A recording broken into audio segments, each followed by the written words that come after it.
and welcome to Diabetes Connections in the News. I'm Stacey Sims, and these are the top diabetes stories and headlines of the past 7 days. If you're new, we go live on social media first, and then all sources are linked up at diabetes-connections.com when this airs as a podcast. Are you looking to get organized? Check out my new guide with top tips to clear your diabetes clutter, everything from how to start to where to donate what you don't need, and how to keep it all from taking over your house. Head over to the homepage to get organized. Our top story this week, moving forward to find a daily therapy to slow or prevent low blood glucose in people with type 1. This is from diabetes-focused life sciences company Zuccara Therapeutics. They're calling the drug ZT01, and in theory, it could restore the body's ability to release glucagon. Long way to go here. But reducing hypoglycemia is obviously a great outcome due to the many risks lows can create. Zuccara will now move ahead with its proof of concept clinical trial in people with T1D.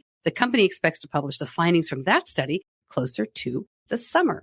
Part of the 2021 National Defense Authorization Act means a close look at type 1 in the VA. It mandates a report specifically on disability compensation claims submitted by Vietnam War veterans who have type 1 and were exposed to an herbicide agent during their service. Now, the VA recognizes that Vietnam veterans' type 2 diabetes can be related to Agent Orange, that's the herbicide they're talking about, but it requires veterans with type 1 to provide evidence. There are some challenges here. The VA's claims decision data only goes back to 2003, and they track type 1 and type 2 diabetes with the same diagnostic code. They don't distinguish between the two conditions. In 2020, diabetes represented roughly 6.5% of all service-related conditions for which Vietnam War-era veterans received compensation. A new study of gestational diabetes shows it recurs for nearly half of women who've had it before. These doctors say little is known about the risk factors for recurrent gestational diabetes. Part of the problem is they just changed the criteria for diagnosing it. We reported on that a couple of weeks ago. In this study, about 8% of women had a history of gestational diabetes. Of those, almost 50% had it recur, and just over 7% developed type 1 or type 2 between their pregnancy. Well, what is the link between weed and a lower risk of type 2? First, this study only showed such a link in women, not in men, and only in heavy users. And in this study, heavy use means using cannabis at least 4 times in the previous month. No differences in the prevalence of type 2 in men who were light or heavy users versus non-users. These findings come from a large 5-year study that ended in 2018 and in which people self-reported their use. These researchers say the gender difference was also seen in animal models. You can expect a lot more study on this one.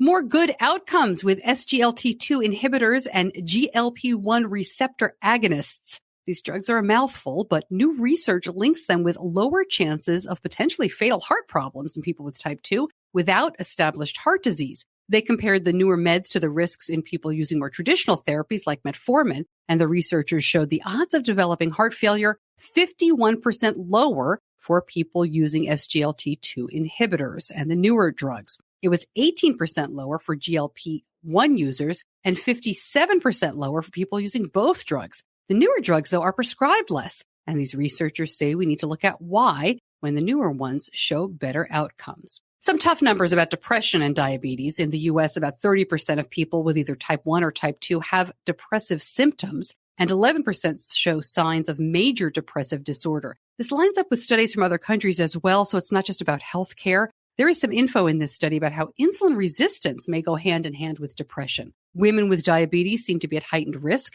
Emerging research suggests treatment of depression with antidepressants may decrease the risk of developing diabetes-related complications, although other research suggests there may be complications related to their use. These conflicting findings highlight the need for further research. Our friends over at Diabetes Mind have a good write-up about the very attractive and ever-elusive state of non-invasive blood glucose monitoring. One that caught my eye was Scanbo. This technology uses a 60-second non-invasive finger measurement instead of a traditional blood drop required to measure glucose. The company has developed a prototype. You can see here, you just put your fingers in the flat white sensors, and the system uses a set of algorithms to analyze and offer insight on glucose values. Like most of these we've reported on, they present at consumer shows, not medical conferences, no clinical trials. And this is my editorial. What a weird photo, right? It looks like you have to put both hands on the machine. And then the chipped purple nail polish. I mean, this really doesn't look like a lot of thought was put into it, but maybe that's just me. At least one athlete in these Winter Olympics lives with type 1. Camilla Kazubach was diagnosed at age 13, and her first question was whether she'd ever be able to snowboard again. And that was only 4 years ago. At the time, she told JDRF Canada, quote, "I want to be in the next Olympics. I'm going to keep working hard and training all I can." She's competing in Beijing this week.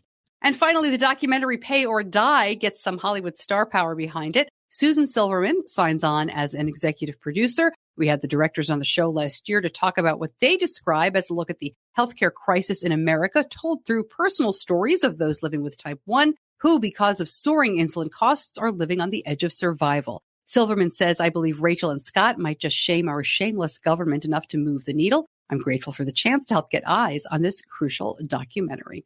Our long format episode this week is with Molly Schreiber, who lives with type 1 and rheumatoid arthritis. Medication for the latter made the decision to get a COVID vaccine complicated, and she shares her story. And next week, we're talking to the people at Siggy Pump, a new tubeless rechargeable pump that got breakthrough device designation last fall. You can listen wherever you get your podcasts. And that is in the news for this week. If you like it, please share it. Thanks so much for joining me. I'll see you back here soon.